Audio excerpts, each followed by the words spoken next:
Shot clock down to 10. James on the dribble. Straight up top. LeBron Copeland there. Crossover. Strong to the basket. Finger roll up and in.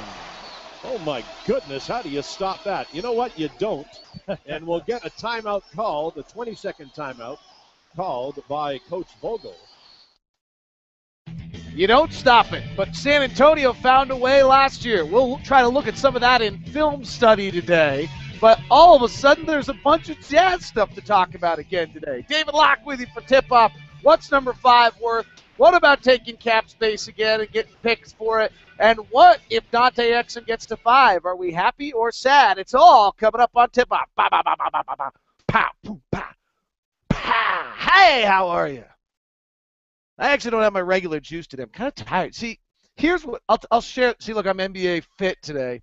I don't know why I'm sharing this, but hey, you know what? This is all about us just hanging out, having coffee together every morning. You got your Diet Coke. I got my coffee. We're all good. So I don't know if you'll notice anything because I don't ever mellow out. But I'm 43 and my body's just 60. So I have actually decided that I will get up at 5:45 or 6 every day and do 30 minutes of yoga every morning. I'm on week 1. I actually kind of love it. I think today is the day where my body was like, again? So maybe, namaste, I will be much calmer and more mellow and more, no, I'll never be more refined. But maybe there'll just be a calmness to what I bring to you these days rather than my usual lunacy. Maybe it was my interview with Hans made me decide I had to do this. No, I actually already started. So we'll see. Truthfully, when we were in Europe and just walking all the time, I just had huge pain. And so I got to do something. So we'll see. Between the mountain biking and the skiing and the road biking and the golf and all the other really big problems I have in my life, I have somewhat thrashed my body. So that's the thought. All right, that was not intended to be talked about today. Here's the plan. And we'll see if we can get to exactly how I want to do it. I don't know if it's going to actually work exactly as I want. I got some NBA Finals stuff I promised you. And then all of a sudden stuff started happening. There's a new mock draft out by Chris Mannix, which is interesting, which I'm beginning to hear a lot of it's not crazy, and it has, and we'll talk about that. Chandler Parsons deal, Houston decided to not pick up his option so they could sign him in this offseason, which gives them some cap things. But it really, tells you they're trying to move Lynn and Ashik, and then the question is whether or not we do so. We'll talk about that. And then I think the big question that we need to talk about, I was doing a season ticket holder, or actually not, just a fan event yesterday, and somebody asked me, will we make the playoffs next year? And I said no. But the question then is, well, when do we? And the question is, when do we move out of asset accumulation and move forward with building some sort of foundation to the roster? And then that gets into what are you willing to move the 5th pick for? So we'll get into that as well. So those are the 3 things. And then who's in town today? Alvin Gentry was in town yesterday. Adrian Griffin is in town tomorrow. Quinn Snyder's suddenly gone on the QT, but was supposed to be interviewing. So I would suspect that Quinn Snyder is interviewing today or Friday. It just seems like if you've moved to that stage, and this is what I said yesterday, I hear the 2nd interview. Can we just understand Dennis Lindsay better than that? This is like the 5th interview. It's maybe the final stages. That's the way I'm viewing this, is that we seem to be in the final stages of the process, and that the names are there, as we've talked about every day. And Alvin Gentry in town yesterday, Adrian Griffin in town tomorrow. Though actually, I got to be honest, I don't know that Alvin Gentry was in town. I realized I just said that. I don't know that to be true. Has that been reported anywhere that it was reported he's having a 2nd interview? Tony Jones is the one who reported that Adrian Griffin is coming to town, which I think is relevant. So maybe they're all in town. I don't know, frankly. Dude, I'm just being honest. I'm telling you what I know and what I don't know. I'm not. There's no. I don't try. There's an image I get told sometimes that I sit here and try to be on my high horse and tell you I know more than you. Well, first I should. It's my job. Second, I don't. And so I don't really, if I know more, then I tell you. But if I don't know more, I don't. All right. So let's talk about the NBA Finals for a moment and give you some thoughts on that, and we may go to film study on it. The question to me is who can disrupt whom? So both of these teams run very structured offensive systems that have some really important elements to them and how they work. The Heat system is more sophisticated than people realize. And the system is largely predicated on a penetration, not always off of a pick, just a penetration, and then movement off that penetration. What San Antonio has been able to do against the Heat at times is prevent that penetration. Drop off LeBron, put him into the mid-range jumper. LeBron makes 81% of his shots in the restricted area so far this playoffs. It's an incredible number. Will he be able to get those shots in the restricted area? Will Dwayne Wade, a much healthier Dwayne Wade than a year ago, be able to get in? Who disrupts that? Can San Antonio disrupt that? They did last year in the playoffs. The other thing that comes into play here is whether or not Miami has the players to run their system as well as they have in the past. They used to have Shane Battier, Ray Allen, and Mike Miller, all of which, could make plays if they got hot and got going.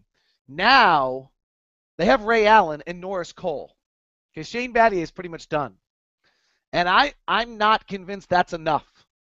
And I think you're going to see Pop decide Ray Allen's not beating us and force Mario Chalmers or Norris Cole to make some shots the way he forced Mike Miller last year. Mike Miller made the shots. Remember, the shoe-off shot in Game 6. So that's the first thing. The Spurs are a spacing movement team. We've talked about a lot on film study. The Heat, when they're playing right and playing with all their energy, are instead of the most common drop the big into the middle of the lane pick and roll team, are smash the pick and roll, double team the ball handler, and make them give it up. Miami does some interesting things statistically. I'm trying to see if I can find my notes on that. I wasn't planning on getting to it, but it just kind of clicked to me on this. And let me see if I can find something on this. My memory on Miami, and I have enough notes that I probably can find this, but my memory on Miami this year is that they did some things. John Schumann might have had this or someone else that they did some interesting things on the pick and roll this year. Where they did not allow the shooter or the ball handler to get shots off. Excuse me, the picker or the picker or the ball handler. So in other words, the screener or the ball handler not get the shots off. That's the whole essence of their defense, is my memory. And those notes are probably a little old because I think we last played them in February, and I'm looking at my notes right now. They, from the notes I have, it's an Evernote. I just keep, and then I search Heat. So what they did last year defensively is they held the ball handler. Miami holds the ball handler on the pick and roll to the fewest points scored of any team in the NBA. So Tony Parker, Manu Ginobili come off the picks. They're not going to get opportunities against Miami if Miami's defense is working. They also largely reduce the roll man and force you to go. That's why Danny Green in the finals last year had those opportunities and got hot. That's why Kawhi Leonard is going to be the guy largely. And so the other one is that Miami does some interesting things where they take away your ability to run screens on an angle, which is a lot of what the San Antonio Spurs want to do. And so what are we getting into here? We're getting into who can disrupt whom. Will the Spurs be able to get those things? Okay, so that's the big issue of the NBA Finals. I'm doing this today just because I know a lot of you listen to this a day late. So if you're listening to this on Thursday, you'll get to watch this. So can the Heat get their penetration, and will the ball handlers? In fact, if you look, the Heat make Duncan shoot. The Spurs actually kind of make Bosh shoot because they're not going to let you get your penetration. They kick over to Bosh, and he has to take his jumper. And if he makes it, you're fine. The Spurs don't foul and don't turn it over. The Heat force turnovers. See how that holds.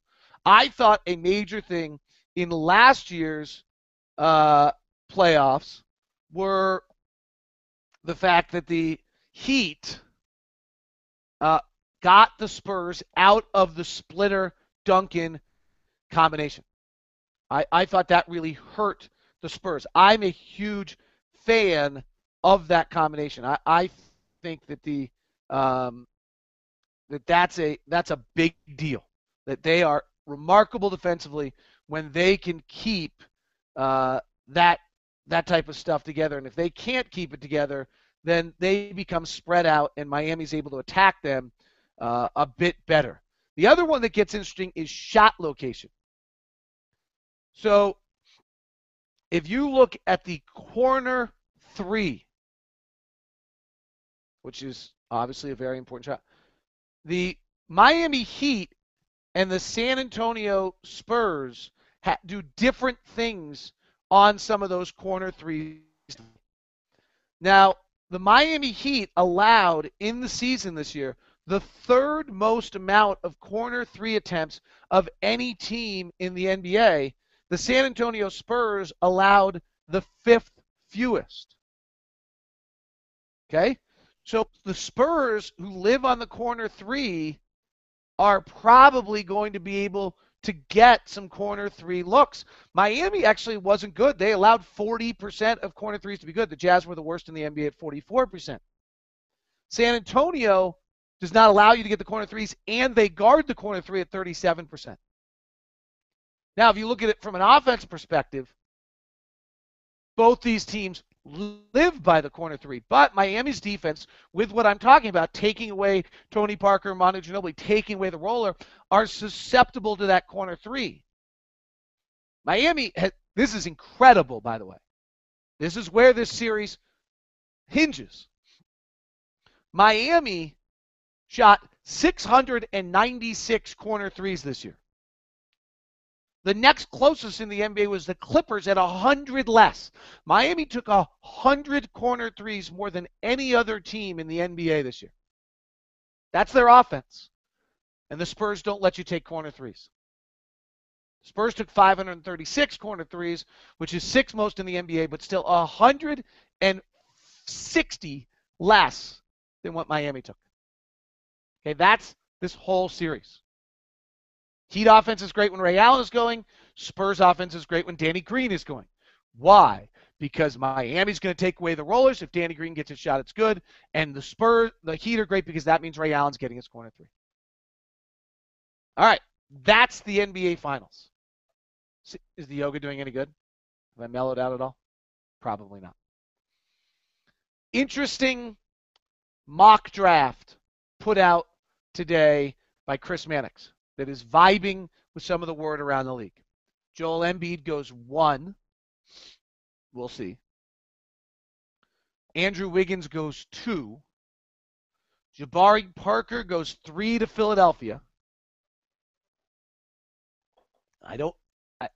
Guys, I don't think we can get there. It will be investigated. It'll be looked into.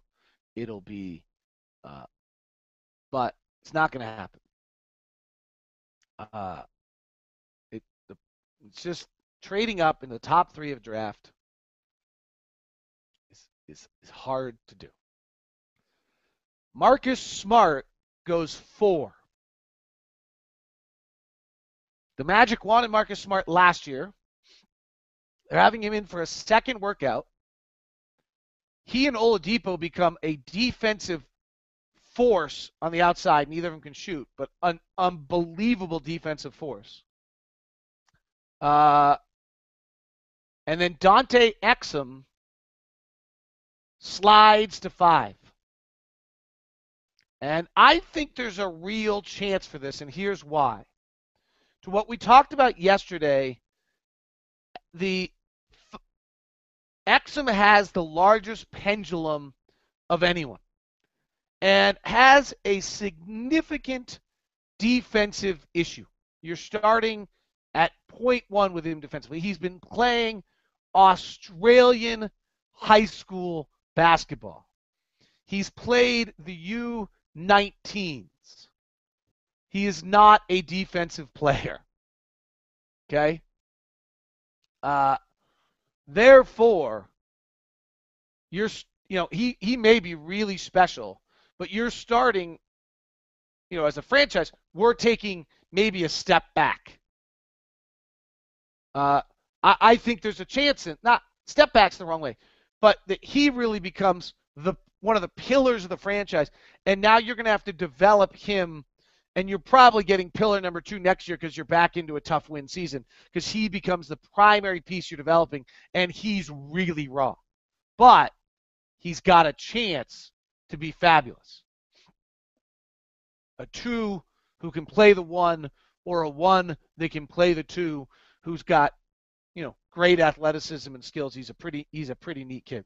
By the way, the rest of the draft is Gordon at 6, Randall at 7, Vonleh at 8, Sarek at 9, Harris at 10. Is the way that looks right now.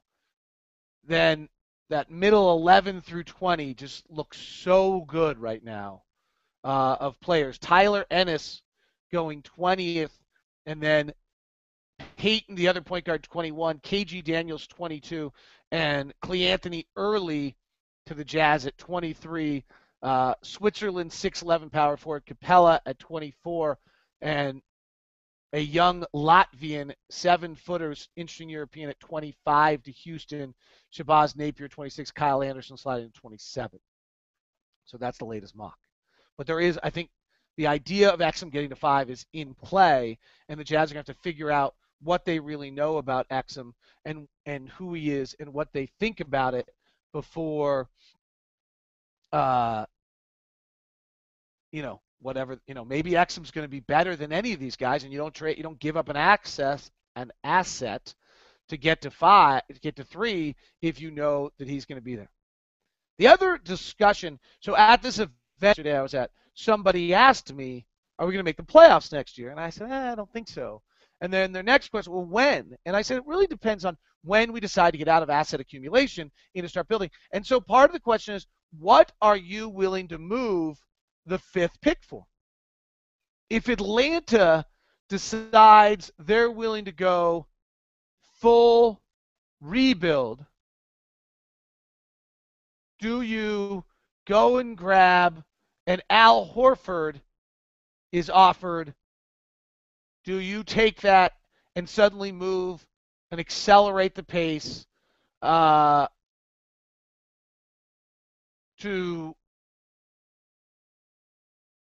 your next step?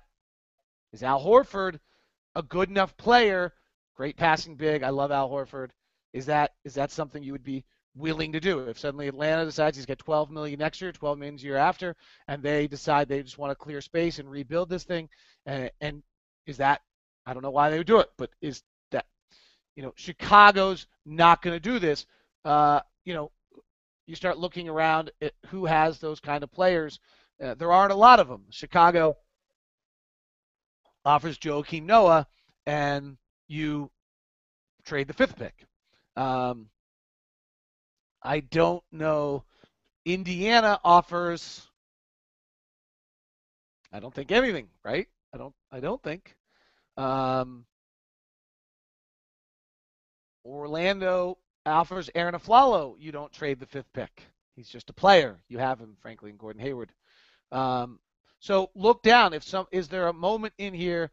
Is there a player out there, Marc Gasol, for the 5th pick, and Memphis rebuilds their franchise? Yeah, you probably accelerate your pace. I'm not saying that Memphis would ever do that, but I'm just looking at rosters and players, and is there a moment where someone of that nature becomes available and you suddenly change?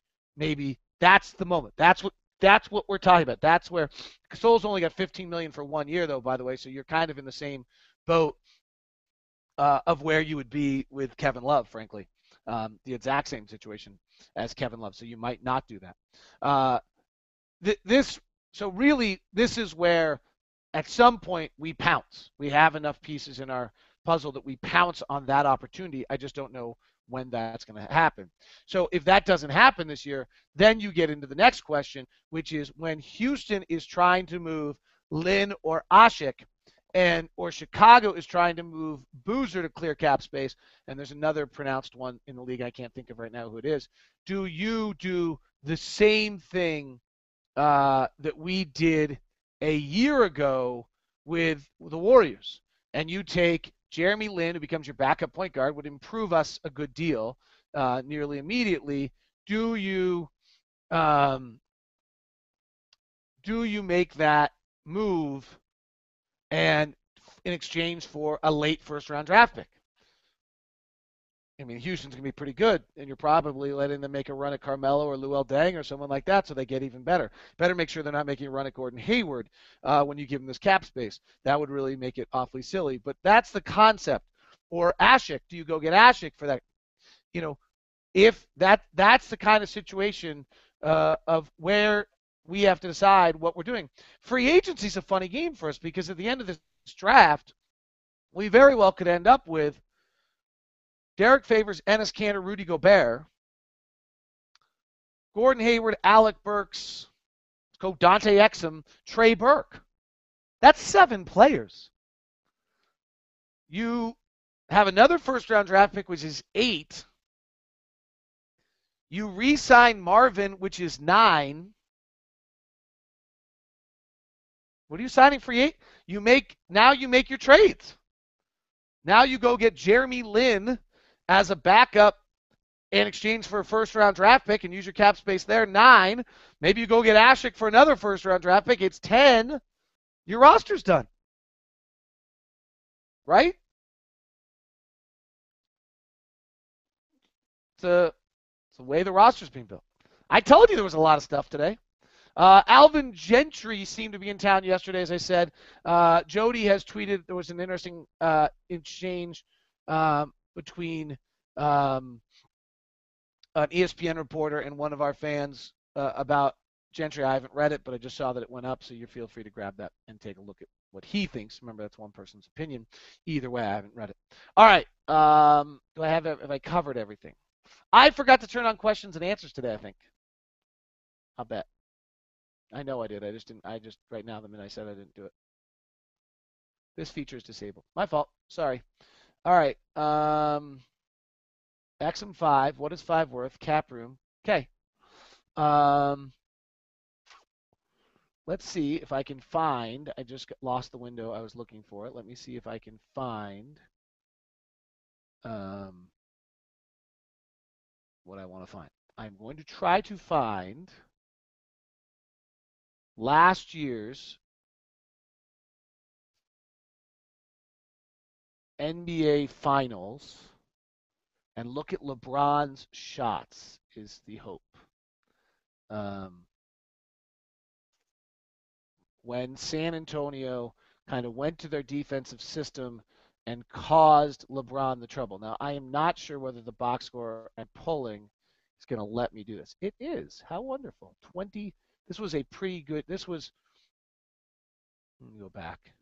That series, if you remember, Miami wins 2, San Antonio wins 3, Miami wins.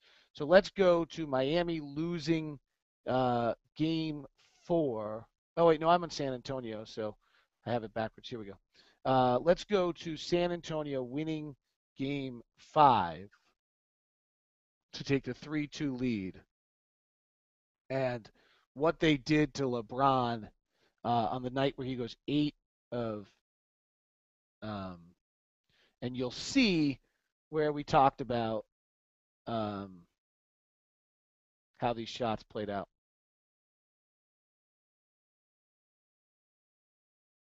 So here's film study for today. And this is just a collection of LeBron shots. And you'll see where and when he gets to the rim and where and when he doesn't, if in fact it loads up. It did not load up every time yesterday when I prepared this, which is what my nervousness was just a second ago. Oh, my favorite word in life, buffering. James is on him right now.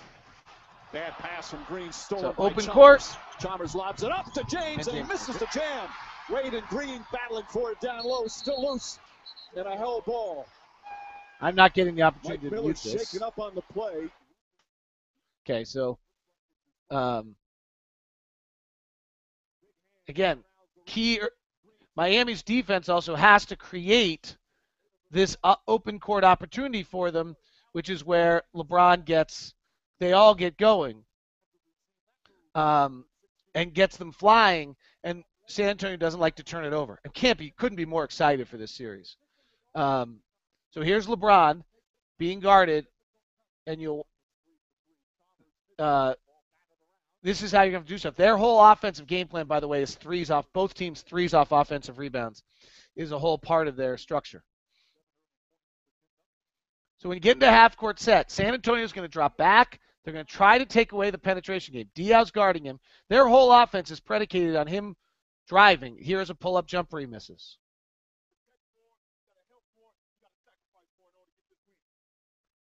Work it around. LeBron trying to play in the post a little bit on Diaw. And then they drop off. And look at him. They just guard the lane, trying to take away his drive. And there's no room there with Parker sliding over as well. And he's forced into a mid-range jumper.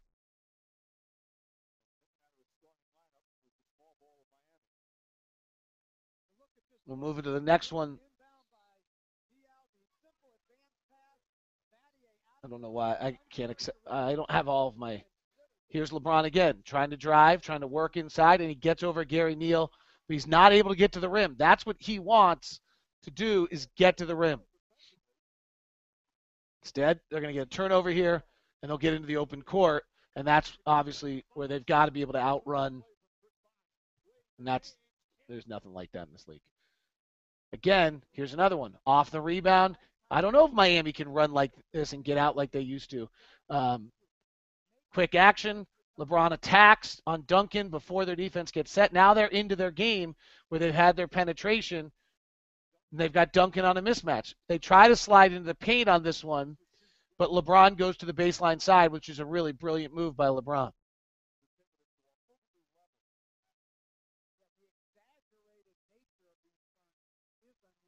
LeBron going to the post to deal with their straightens up. Leonard on him. This one's more isolation they were able to find.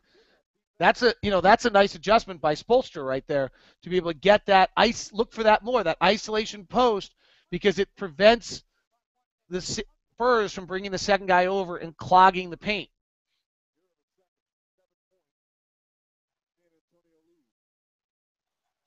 And there it is again. Watch that in the series. LeBron may have to play a lot more post action here. This was an open court play. It doesn't matter. LeBron ends up having, a pretty good start to this game and then fades as it goes, you'll see.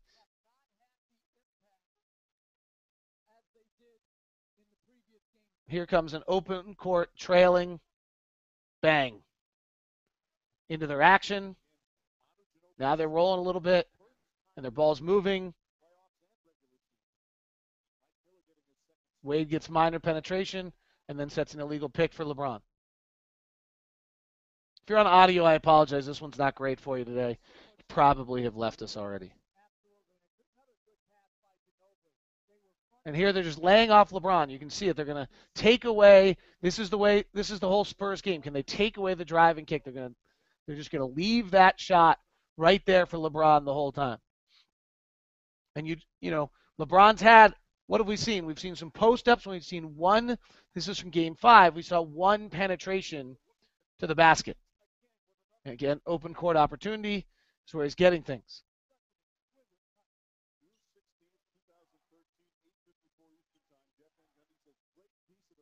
LeBron flies out.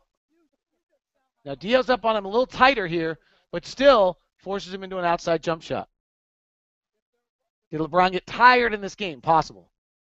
Here's Diaw again. LeBron working to the middle. That's as close as he's getting on his one-on-one drives. They are just not letting him But I love the cross-screen action that Spoelstra implemented in this series, which is a bit different than what they regularly play. And now LeBron's trying to go to work. Diaw, it's interesting to watch this when I watched it yesterday, and what a good job Diaw really did on LeBron. But I thought it was fascinating how much mid-post action LeBron played in this series. I had not recalled all of that. Again, there it is, post again, unless this is the same play for the fifth time in a row. And this game's beginning to get away.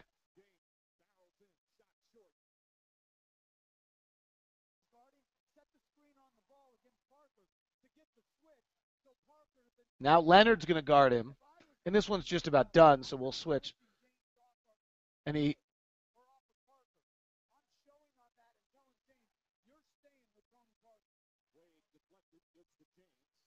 there, LeBron finally gets inside. We can do one more of those, or I think you get the point. If you look at this, let's go to, actually, I think there's a value to going to, LeBron had a pretty fabulous, so we go to 6 or 7 where the adjustment, LeBron has a pretty good game 7. We'll go to game 7, which was kind of, all right, so this is the last stanza of where these two teams were at this process. LeBron goes, has 37 in one of the, great games. And here's, so there's a lot of shots in here. I ran through this, but you'll still see there's 10 3-pointers in this. LeBron has this incredible game 7 last year, but he takes 10 threes in that game. So let's just run through quickly. Here's game 7, the latest kind of stanza of adjustments these two teams have made against each other. And LeBron, this is their offense, their early action, and LeBron just catching easy underneath on Leonard. Way too easy to start, by the way. Remember, San Antonio, remarkable bounce back after Game 6 disaster. They started well and started in the lead just because they're San Antonio. But here it was again. By this time, we're playing mid-post isolation basketball for LeBron and trying to figure out if he's going to be able to get in the paint. And jump shot missed right there.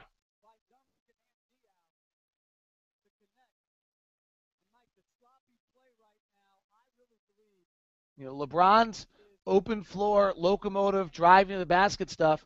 San Antonio does a nice job. Here's LeBron playing power forward in the post again. Gets it on Diaw. Now, it is hard to double out of this, and you can see they're bringing and sagging. Guys are going to have to make outside shots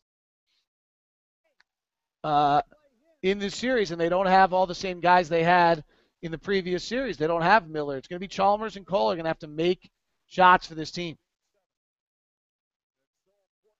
And they're just sagging off LeBron. Look at how much room he has.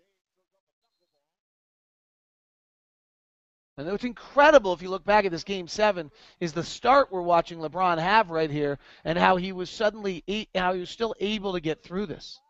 Right? I mean, nothing's going for him offensively. We're at 7 minutes in the second quarter. He's had nothing so far. Look at Leonard guarding him at the free throw line. LeBron tries to get into it, misses another jumper, an air ball, in fact. He's now 1 of 5. Not going to the basket, not getting anything easy, and we've played 18 minutes. Finally, open court, the explosion that we know that is LeBron James, foul in a bucket, and suddenly the superstar starts going. Open court again, right? Early action. Now they get into their early set. Danny Green's guarding LeBron, leaving him wide open. So he's going to get into his rhythm jumper. Smack! I love, this is one of the great performances when I went back and watched these shots. The Spurs are just taking away everything LeBron naturally does, and he starts badly and is then able to figure out they're just not guarding him. Boom! Little much, maybe, from the Spurs here on some of this, I'd have to say. Now LeBron works in the post. He gets knocked away. So what's he going to end up with? Another.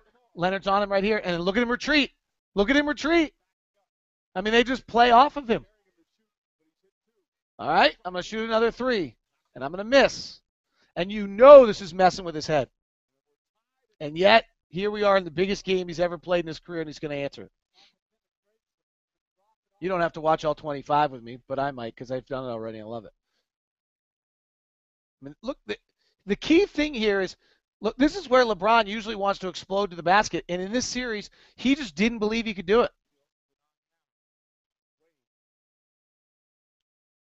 And right here, LeBron usually quick power step, gets the shoulder turn, goes hard to the rack. Leonard backs up, so LeBron's got to fire and misses again.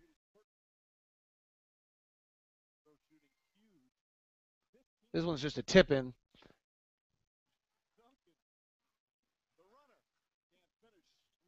We're into the third quarter. LeBron really is not flying yet, right?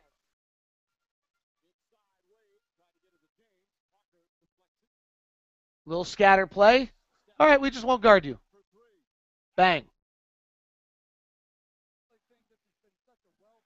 What an incredible game this was. 57-56, Game 7, 4 minutes left. We should have known right now the Spurs were going to come back and be here again.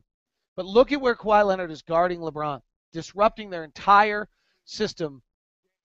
And then LeBron fires another. Bang. 5 threes in that Game 7.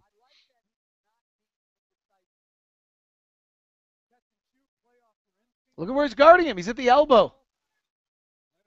And LeBron, but the really adjustment LeBron made here is he realized that he could get they were so far off that he could get a rhythm dribble into his shot. He's not a great spot up shooter.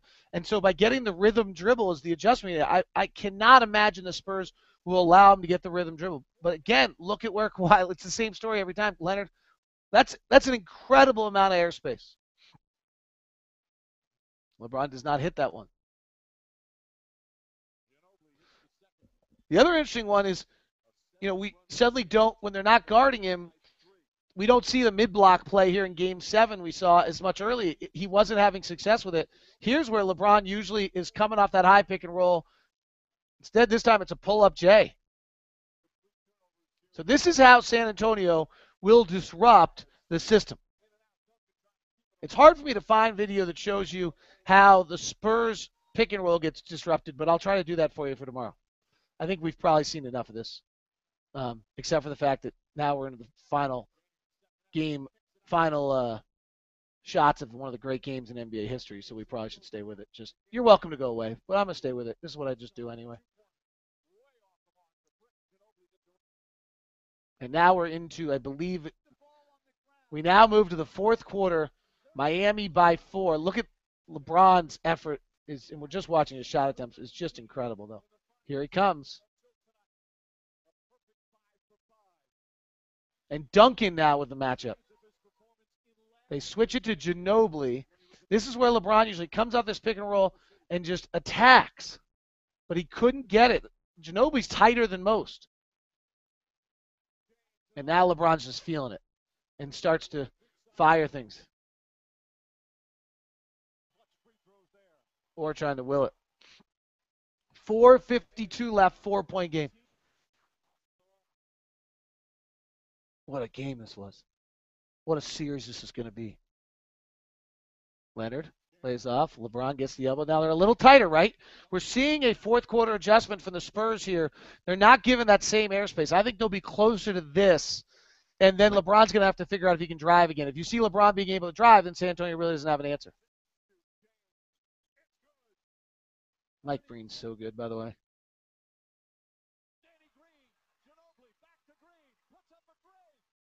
For the tie with 4:11 left. And here comes again. 4 minutes left. Wade penetrates. Now they're in their system. They got it done here. Batty 8 rotates out. Now they're out of it.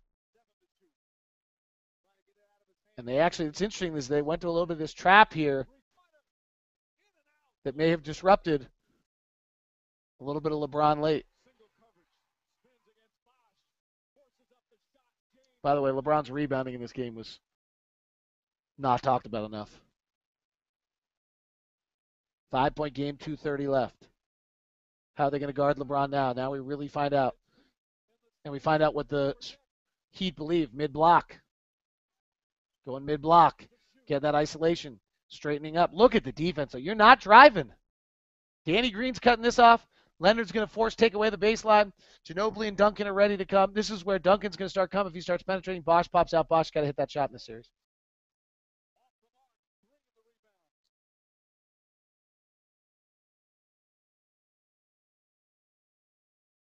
What just happened? Like the signature shot of the playoffs didn't show up. Why is the last one not playing? All right, well, you get the idea. I don't know if that was a very good film study for you, but that's where to watch, and we'll do the Spurs tomorrow. Have a good one.